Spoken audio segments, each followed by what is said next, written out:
یادیں بھی پیتل کا برتن ہیں، اگر مانجتے رہو تو دمکتی ہیں، ورنہ ان پر بھی کائی کا رنگ چڑھ جاتا ہے۔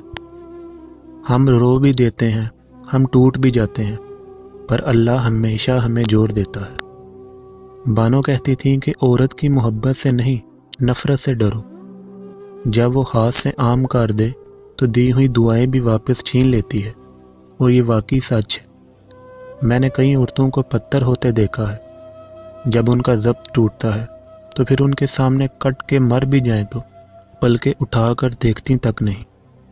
والدین کی محبت کے بعد عورت کی زندگی کی کتاب میں سب سے خوبصورت صفحہ محرم کی محبت کا ہوتا ہے۔ محبت یہ نہیں کہ ایک دوسرے کو ذہنی مریض بنا دیا جائے، بلکہ محبت تو ایک دوسرے کی تھکاوٹیں سمیٹ لینے کا نام ہے۔ روح میں حیا نہ ہو تو رنگ برنگے حجاب بھی کام نہیں دیتے۔ لوگوں کے لیے ایک کھلی کتاب نہ بنے، ہر کسی کو اپنا سمجھ کر اپنے راز نہ بتائیں۔ دوسروں کے لیے اپنی ذات کے پردے نہ کھولیں، کیونکہ لوگ آپ کو جاننے کے بعد آپ کی عزت اور احترام کرنا کم کر دیتے ہیں۔ 3 چیزیں کبھی واپس نہیں آتی: بولے گئے الفاظ، گزرا ہوا وقت اور ٹوٹا ہوا بھروسہ۔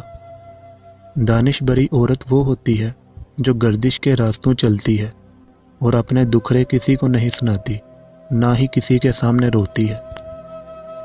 وہاں بیٹھ کر رونا دل کو بہت سکون دیتا ہے، جہاں اللہ پاک کے سوا آنسوں کو دیکھنے والا کوئی نہ ہو۔ آج اگر زندگی مشکل ہے تو کل کی آسانی کا وعدہ بھی اللہ نے کیا ہے۔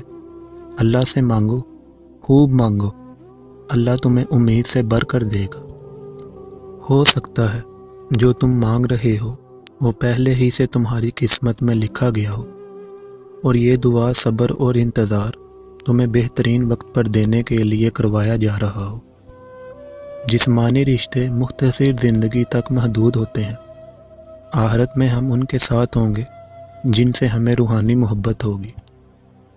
جب لوگ لکھنا سیکھ جائیں گے تو مختصر لکھا کریں گے، اور جب بولنا سیکھ جائیں گے تو اکثر خاموش رہا کریں گے۔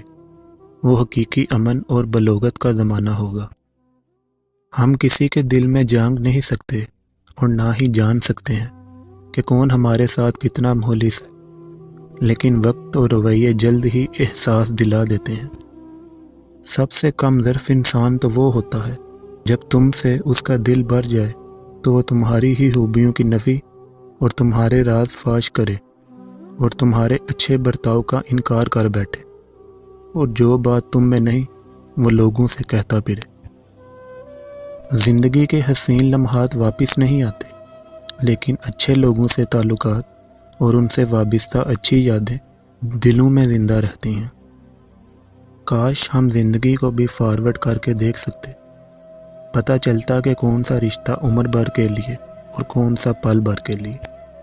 کچھ لوگوں کے لیے مصروف زندگی سے وقت نکالنا پڑتا ہے، اور کچھ لوگ ایسے بھی ہوتے ہیں جنہیں دل سے نکالنے کے لیے زندگی کو مصروف کرنا پڑتا ہے۔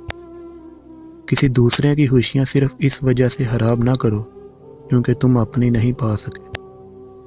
عورت کی قسمت کا انحصار اس کی تعلیم یا خوبصورتی پر نہیں، بلکہ اس کی زندگی میں آنے والے مرد پر ہوتا ہے۔ جب دل ٹوٹ جائے تو اٹھا کر اسی مسحور کے پاس لے جاؤ جس نے اسے بنایا ہے، کیونکہ اس سے بہتر تو کوئی جان ہی نہیں سکتا کہ کون سا رنگ کہاں بڑھنا ہے اور کس دھاگے سے کہاں پیوند لگانا ہے۔ قرآن تو جگہ جگہ تسلی دے رہا ہے کہ نا امید نہ ہو، کمزور نہ پڑو، اور یقین رکھو تمہارا رب تمہارے ساتھ ہے۔ دیکھنا بہت جلد سب کچھ ٹھیک ہو جائے گا انشاءاللہ۔